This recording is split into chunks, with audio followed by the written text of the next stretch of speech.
বহু বছর আগে কোনো একটা নির্বাচনে চেতলাতে একটা দেয়াল লেখা হয়েছিল, জনাব ফিরহাদ হাকিমকে ভোট দিন। সেই দেখে এক পাড়ার এক বুড়ি মাসি খুব কনফিউজ হয়ে যান। পাড়ার এক যুবককে ডেকে জিজ্ঞেস করছেন, হারে ববি, এই জনাব ফিরহাদ হাকিম ব্যাপারটা কি বলতো, তুই কি এবার দাঁড়াচ্ছিস না? তখন হেসে অবশ্যই ববি হাকিম বলেছিলেন যে আমি জনাব ফিরহাদ হাকিম। সেই জনাব ফিরহাদ হাকিম আজকে আমাদের সঙ্গে হোয়াট বেঙ্গল থিংস টুডে তার প্রাঙ্গণে। স্বাগত আপনাকে। জনাব ফিরহাদ হাকিম না ববি হাকিম, কোনটা বেশি স্বচ্ছন্দ আপনার জন্য? আমাকে যেহেতু ডাকনামে ছোটবেলার থেকেই মানুষ চিনত, তাই ডাকনামে আমি বেশি স্বচ্ছন্দ। তো আপনাকে আমরা কি বলবো টিভি নাইনের তরফ থেকে? ববি। জনাব ফিরহাদ হাকিমটা শুনতে ভালো লাগে না ববি হাকিম? তুমি আরও বলি ববি হাকিম বলছি।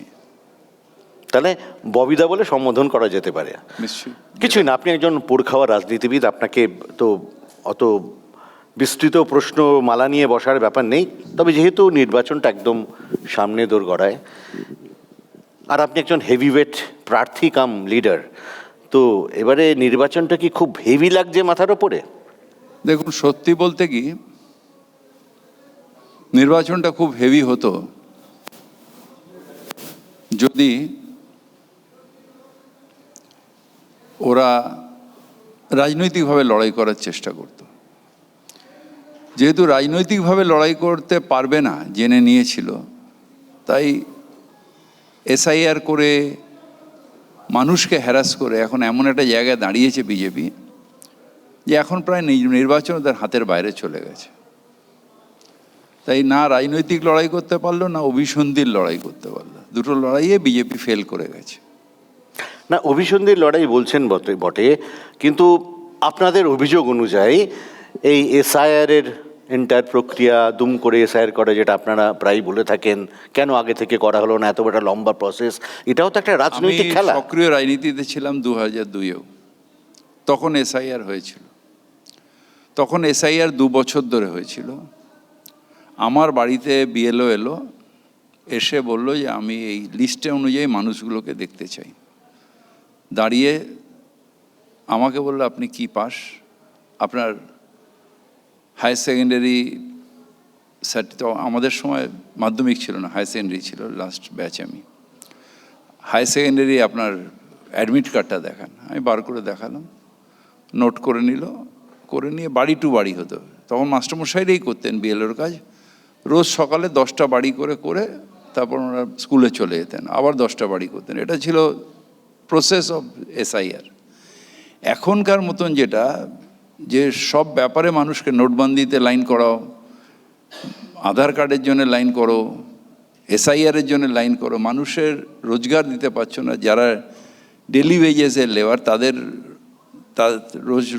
রোজি রুটির থেকে বঞ্চিত করে তাদের রেগুলারলি লাইনে দাঁড় করানো।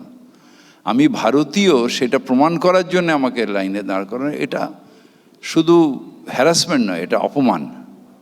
এটা ভারতীয় হিসেবে আমি মনে করি প্রত্যেকটা ভারতবাসীর এটা অপমান। বাংলায় যারা ডাক পেয়েছেন, যারা এসআইআরের জন্য লাইন দিয়ে দাঁড়িয়েছেন, হুড়হুড়ি করেছেন, আর ওই 61 জন না 66 জন মানুষ যারা মারা গেছেন, তাদের এই অপমান, এটা বাংলা কখনোই। লাইনে দাঁড়ানো নিয়ে একটা বক্তব্য তো বিরোধীরা বলেনি যে চাকরি দিতে পারছো না। আপনি বললেন চাকরি তো সে অর্থে তৃণমূল সরকার দিতে পারছে না বলেই যুবসাথীর কাউন্টারে এত লাইন। যুবসাথীর কাউন্টারে অনলাইনও আছে, তার মানে আরো যুবসাথীর কাউন্টারে অনলাইনও আছে। আর চাকরি দিতে পারছে না, এটা ওভারঅল। সেন্ট্রাল গভর্নমেন্টের চাকরি নেই কেন? 2 কোটি চাকরি যেটা বছরে দিত, তাহলে তা যে নরেন্দ্র মোদী জয় দেয়াকার হতো। 2 কোটি করে চাকরি দিয়ে 14 বছরে 28 কোটি মানুষের চাকরি দিত, 15 বছরে 30 কোটি, তাহলে তারা বেকার থাকতোই না ভারতবর্ষে। তাহলে আমাদের যুবসাথী নেবার লোকও থাকতো না। এটা তো ভারতের ইকোনমির জন্যে সাফার করছে প্রত্যেকটা প্রদেশ। সেই প্রদেশের মধ্যে বাংলাও একটা প্রদেশ। নিশ্চিতভাবে এমএসএমইতে, প্রাইভেট সেক্টরে বাংলার উন্নয়ন হয়েছে, অনেক লোক চাকরি পেয়েছে। কিন্তু সেন্ট্রাল পলিসি যদি থাকে যে টোটালটাকেই প্রাইভেটাইজ করে আদানি আম্বানিকে বেচে দেবো, তাহলে সত্যি তো চাকরি হবে কোথা দিয়ে? একটা জিনিস, এটা আমার সাংবাদিক হিসেবে আপনাকে জিজ্ঞেস করছি, ধরুন প্রত্যেক ইলেকশনের আগেই তো দেখি কিছু ইস্যু তৈরি হয়, কিছু ইস্যু তৈরি করা হয়, রাজনৈতিক দলগুলো করে। তো এবারের ইলেকশন ন্যারেটিভটা হচ্ছে এসআইআর ঘিরে। আমি কেন বলছি, হোক ন্যারেটিভ তৈরি হতে আপত্তি নেই, কিন্তু চাকরি মানে কর্মসংস্থান, গরিবি, তারপর এগুলো তো নিশ্চয়ই আছে। লোকজনের না না না, বাজারে গিয়ে আপনি ভুল করছেন, এগুলো নিশ্চয়ই আছে। মূল্যবৃদ্ধি একটা বড়, যে আজকে সব প্রাইভেটাইজ করে দেওয়ার ফলে মূল্যবৃদ্ধি একটা বড় জিনিস। রোজগার মানুষের কমে গেছে, এক পশ্চিমবঙ্গ ছাড়া সারা ভারতবর্ষের ইন্ডেক্সে বেকারত্ব বেড়ে গেছে, এটা তো ফ্যাক্ট। এগুলো তো আছেই, সবটা প্রাইভেটাইজ হয়ে গেছে আজকে। আজকে আর ন্যাশনাল বলে কিছু নেই, ন্যাশনালাইজ বলে কিছু নেই, এই সবটাই বেচে দাও। ঠিকই, কিন্তু আপনি বলছেন এই ইস্যুগুলো আছে, কিন্তু রাজনৈতিক যে ধারাভাষ্য আমরা দেখছি গত কয়েক মাসে, সব আছে। আর তো ইলেকশন এসেই গেল, সব আছে, আলোচনা হয় লেটেস্টটা নিয়ে। এইগুলো তো নিশ্চিতভাবে আছে। আমরা যখন বক্তৃতায় বলবো তখন তো বলবো না যে ওই 15 লক্ষ টাকা করে যেটা অ্যাকাউন্টে যাবার সেই টাকাটা কোথায় গেল, তার বদলে কত টাকা পাঠিয়ে দেওয়া হলো বাইরে, সেটা তো বলবোই ইলেকশনের মিটিংয়ে। দেখুন এসআইআর প্রসেস তো চলবে। এসআইআর প্রসেসে যেটা অন্যায় হয়েছে সেটা হচ্ছে যে ধমকে চমকে জোর করে এসআইআর করে এতগুলো মানুষকে হত্যা করা হয়েছে, এতগুলো মানুষের কর্ম দিবস নষ্ট করা হয়েছে, এতগুলো মানুষকে হ্যারাস করা হয়েছে, আর ওভারঅল প্রত্যেকটা মানুষকে অপমান করা হয়েছে। এটা এসআইআরের পাপ হয়েছে, এসআইআরের অন্যায় হয়েছে। আপনি এসআইআর না থাকলেও আমাদের অর্গানাইজেশনের কাছাকাছি বিজেপি থাকতে পারতো না। মমতা ব্যানার্জি যে মানুষের কাজ করার, মানুষের জন্যে যে যে স্কিমগুলো এনেছেন, যেভাবে ডেভেলপমেন্ট করেছেন, তার কাছাকাছি বিজেপি থাকতে পারতো না। গরিব মানুষের স্বার্থে যে কাজগুলো আমরা করি সারা বছর ধরে, তাদের সারা বছর যে সার্ভিসটা আমরা দিই, কিন্তু সেটা গ্রামের পঞ্চায়েত থেকে নিয়ে এখানে তৃণমূল নেতারা, আপনি খুব ঠান্ডা প্রকৃতির লোক, কিন্তু তৃণমূল যারা নেতা আছেন, যারা কর্মী আছেন, কি মমতা বন্দ্যোপাধ্যায় একটা অজানা আশঙ্কা কিন্তু আপনাদের গ্রাস করেছে, সেটা আপনাদের কথাবার্তা বক্তৃতায় দেখতে পাচ্ছি আমরা। সেই অজানা আশঙ্কাটা পেরিয়ে কি আপনারা ঠিকভাবে নির্বাচনী যুদ্ধে অবতীর্ণ হতে পারবেন? আমার নিজের যেটা মনে হয়, কোনো আশঙ্কা নেই। চতুর্থবারের জন্য মমতা ব্যানার্জি চিফ মিনিস্টার হচ্ছেন, এটা একদম বাংলার মানুষ মনের মধ্যে ধরে নিয়েছেন। এগুলো তৈরি করলে ন্যাচারালি আপনাদের টিআরপি বাড়বে, ক্রাইসিস দেখালে আলোচনা হবে, এগুলো সব ঠিক আছে। কিন্তু বাংলার মানুষের যেটা ওপিনিয়ন, সে ওপিনিয়নে তৈরি হয়ে গেছে যে মুখ্যমন্ত্রী হচ্ছেন মমতা বন্দ্যোপাধ্যায়, সেটা 220 না 250টা সিট, সেটা আলোচনা হতে পারে। কিন্তু মমতা ব্যানার্জির গভর্নমেন্ট আসছে, এটা 100%। এবার একটু অন্য প্রসঙ্গে যাচ্ছি। পোস্ট বাংলাদেশের যে গণ্ডগোল শুরু হলো এবং হয়তো আপাত দৃষ্টিতে এখন থেমেছে খানিকটা, আমাদের কাছে প্রচুর রিপোর্ট আসছিল জেলা ভিত্তিক, যে একটা ধর্ম নিয়ে একটা সংশয়, ধর্ম নিয়ে একটা টেনশন, হ্যাঁ, বিশেষত যেখানে মুসলমান অধ্যুষিত, সংখ্যালঘু অধ্যুষিত না বলে মুসলমান অধ্যুষিত বলা ভালো, কারণ স্পেসিফিক। সেটা কি পশ্চিমবঙ্গে আমরা আগে কিন্তু দেখিনি, একটা টেনশন কি আছে আপনার মনে হয়? আমার মনে হয় না কোনো টেনশন আছে। বাংলাদেশে যেটা হয়েছে, যে নিপীড়নটা হয়েছে, সেটা অন্যায় হয়েছে। আমি নিজে একজন মুসলিম সম্প্রদায়ের মানুষ, আমি নিজেও মনে করি সেটা অন্যায় হয়েছে। Protecting minority is the duty of majority. এটা অন্যায় হয়েছে। ওখানে অন্যায় হয়েছে বলে আমি এখানে অন্যায় করবো, এটা হতে পারে না। এখানে যে মেরুকরণটা করার হচ্ছে, যে এখানে ঘুষপেটিয়া, রোহিঙ্গা, এসআইআর প্রতিক্রিয়া চললো, তাই কিন্তু আপনি কি মনে করেন না, কোথায় রোহিঙ্গা কটা পেয়েছে ইলেকশন কমিশন? সেটা ঠিক, বেশ, কটা ঘুষপেটিয়া পেয়েছে? না, এটা কি আপনারা বিশ্বাস করেন না যে অবৈধ ভোটারকে বাছাই করে তাদের ভোটার লিস্টের বাইরে রাখাটা দরকার? অবৈধ ভোটারকে বাছাই করুন, শুধু বাছাই করা নয়, যদি কেউ অবৈধ ভোটার হয়, মানে যে আমার দেশের নাগরিক নয়, সে অবৈধভাবে থাকলে সে অবৈধ। সে শুধু ভোটার নয়, সে যদি অবৈধভাবে থাকে সেটাও স্বরাষ্ট্র মন্ত্রকের দায়িত্ব, for the security of the country, তাকে বেছে তাকে নিয়ে যাওয়া, কোর্টের সামনে প্রডিউস করা। অবৈধ কিছু নেই। এগুলো পারসেপশন তৈরি করা হয়েছে বাংলার ক্ষেত্রে। বাংলায় সারাদিন বোম ফাটে, বাংলায় গুলি হয়, বাংলায় অত্যাচার, এই পারসেপশনটাকে নষ্ট করার চেষ্টা করছে, যাতে ইনভেস্টমেন্ট বাংলায় আটকে যায়। ন্যাচারাল কোর্সে ইনভেস্টমেন্ট আসবে বাংলায়, কেন বাংলায় জিডিপি ভারতবর্ষের থেকে ওপরে, পার ক্যাপিটা ভারতবর্ষের থেকে ওপরে। কিন্তু পারসেপশন নষ্ট করে বাংলা বিরোধী শক্তি যারা, বিশেষ করে বিজেপি, তারা আমাদের পারসেপশনকে নষ্ট করার চেষ্টা করে, বাংলাকে ক্ষতি করার চেষ্টা করছে। হ্যারাস কাদের হলো? যারা 47 সালে এলো, 47 সালে মতুয়া ভাইয়েরা দেশ ভাগ হওয়ার সময় যারা এসেছিল, তাদের আজকে হ্যারাস করা হচ্ছে। মতুয়া ভাইরা ঘুষপেটিয়ার নাম করে তাদের ওপরে হ্যারাসমেন্ট হচ্ছে। এবার মতুয়া ভোট পাবেন প্রচুর। দেখুন, ভোটের রাজনীতি, আমি প্রথমেই বলেছি, আমি সারা বছর আমরা কাজ করি, ভোটের জন্য কাজ করি না। এই প্রাপ্ত বলে গেল, পড়াশোনা আমরা সারা বছর করি, ভোটের সময় আমাদের ওই ওখান দিয়ে দৌড়ে দৌড়ে এসে ইসবার 200 পার, তারপর হয়ে যাবে পকার পার। কিন্তু মতুয়ারা তো ধরে নেওয়া যায় যে আপনাদের ভোট দেয় না। কেউ কোনো জায়গা নেই। একটা সময় সারা বাংলা বিজেপিকে ভোট দিত, সিপিএমকে ভোট দিত। সারা বাংলা মমতাময়ী হয়ে গেছে, সারা বাংলা মমতা ব্যানার্জিকে ভোট দেয়, মমতা ব্যানার্জির সাথে আছে। তার কারণ মানুষের সাথে রয়েছে, গরিবের সাথে আছে।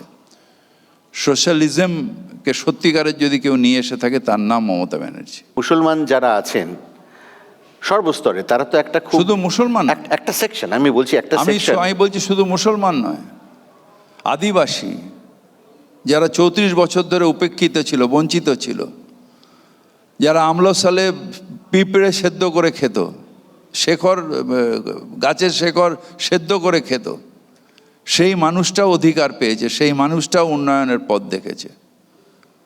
যে শিডিউল কাস্ট পুরুলিয়া, বাঁকুড়ায় যারা একটা সময় মাওবাদে চলে যাচ্ছিল, তারা উন্নয়ন দেখেছে বলে আজ আর মাওয়িস্ট হয় না, তারা মেন স্ট্রিমে চলে আসে। ঠিকই, কিন্তু এটা তো ঠিক, পশ্চিমবঙ্গের মুসলমান ভোটাররা, মুসলমান সম্প্রদায় বেশ শক্তভাবেই মমতা ব্যানার্জির সাথ দিয়েছে। তার থেকে আমি বলবো, এটা ঠিক, পশ্চিমবঙ্গে ধর্মনিরপেক্ষ মানুষ, যে মানুষ রবীন্দ্র নজরুলকে পড়ে বড় হয়েছে, তারা মমতা ব্যানার্জির সাথে আছে এবং থাকবে। কিন্তু আমরা যদি 2021, 2024 দেখি, তাহলে যে 74টা সিটের কথা বললাম, যেখানে মুসলমান প্রধান যে সিটগুলো, তাতে কিন্তু বিজেপির একটা উত্থান দেখা গেছে। 8টা সিট পেয়েছে compare to 2021। Politics of hatred, আমি ওই জায়গাগুলো আমি এক্সটেন্সিভ ট্যুর করি। পলিটিক্স অফ হেট্রেড, একটা জায়গায় যদি একটা মানুষ থাকে, তার পাশের জায়গায় ওরা পাচ্ছে, আপনি পাচ্ছেন না। নদীর ওপার বলে ওপার সুন্দর, এপার বলে এপার সুন্দর।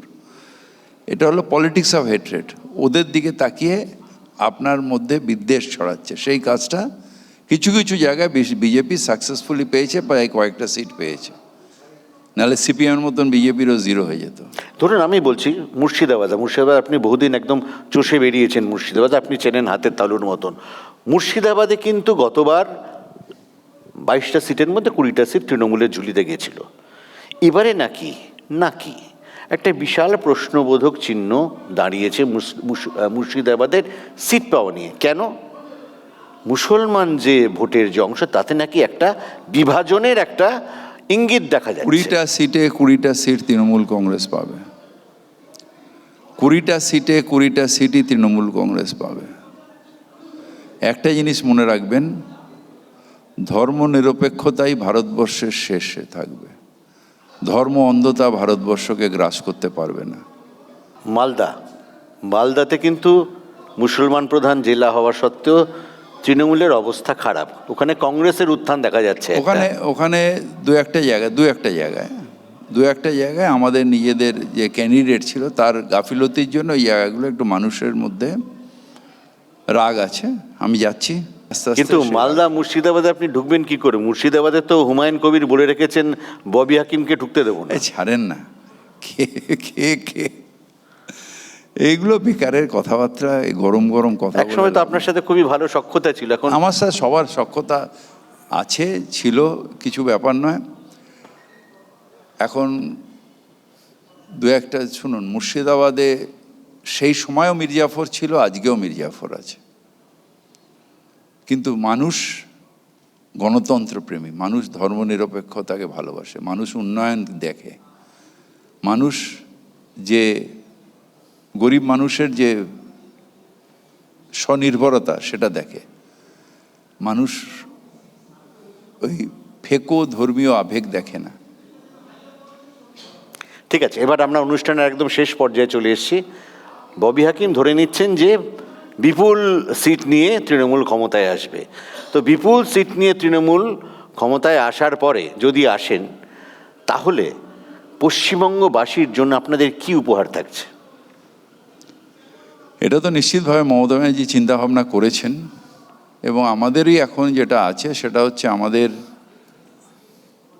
একটা সময় ছিল যে আমাদের সামাজিক সুরক্ষা জোর ছিল, কারণ পশ্চিমবঙ্গে বললাম আপনাকে আমলাসলে মানুষ পিঁপড়ে খেত, সুতরাং সামাজিক সুরক্ষাটা একটা বড় অংশ ছিল। তারপরে পশ্চিমবঙ্গে হেলথ সিস্টেম, আমাদের ইনফ্রাস্ট্রাকচার ক্রিয়েশন, এগুলো হয়ে গেছে বা হতেও থাকবে, মানে যেটা হয়ে গেছে মানে একদম সব শেষ হয়ে গেছে তা না, হতেও থাকবে। এরপরে নিশ্চিতভাবে ইন্ডাস্ট্রিয়ালাইজেশন একটা বড় ইস্যু, যেটা পশ্চিমবঙ্গে যেগুলো ব্যারেন ল্যান্ড, যে ল্যান্ডগুলোয় আমাদের আস্তে আস্তে হাইওয়েগুলো তৈরি হচ্ছে, মানে করিডোর, কমার্শিয়াল করিডোরগুলো তৈরি হচ্ছে, সেই সব জায়গাগুলো আমাদের ন্যাচারালি ডেভেলপমেন্ট হবে।